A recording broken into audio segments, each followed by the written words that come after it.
في أمريكا الممرض أو الممرضة ماشي غير واحد كيعطي الدواء ويمشي لحالو، بالعكس هو أول خط دفاع في مواجهة الموت.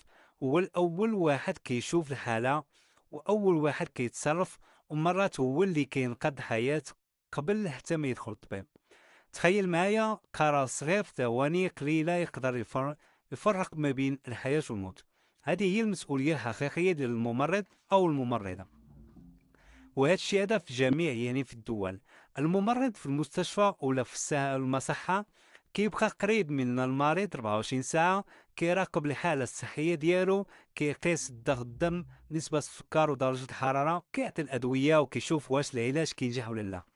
وماشي غير هكا، حتى نفسانيا كيدعم المريض وكيعطيه الأمل. يعني هذه مهنة فيها الجانب الطبي والجانب الإنساني مع بعضهم. في امريكا المجال منظم بزاف، كاين ممرض مسجل وعنده مسؤوليات كبيره، وكاين حتى المساعد الممرض، وكاين تخصصات بزاف بحال طوارئ، الانعاش، العمليه الجراحيه وطب الاطفال. كل ما تخصصتي اكثر كل ما زادت القيمه ديالك وكيطلع الراتب ديالك. دابا السؤال كيفاش تولي ممرض؟ الا كنتي داخل امريكا خاصك تقرا التمريض في الكليه ولا الجامعه، ومن بعد تدوز واحد الامتحان وطني مهم بزاف باش تاخد الرخصه اللايسنس ديالك لمزاوله هذه المهنه. اما الا كنتي خارج امريكا وعندك الدبلوم حتى انت عندك فرصه، ولكن خاصك دير معادله الشهاده، تدوز التقييم ديالها وتتبخن على المستوى ديالك في اللغه الانجليزيه، ومن بعد تدوز نفس الامتحان باش تبدا الخدمه بحالك بحال الناس ديالنا.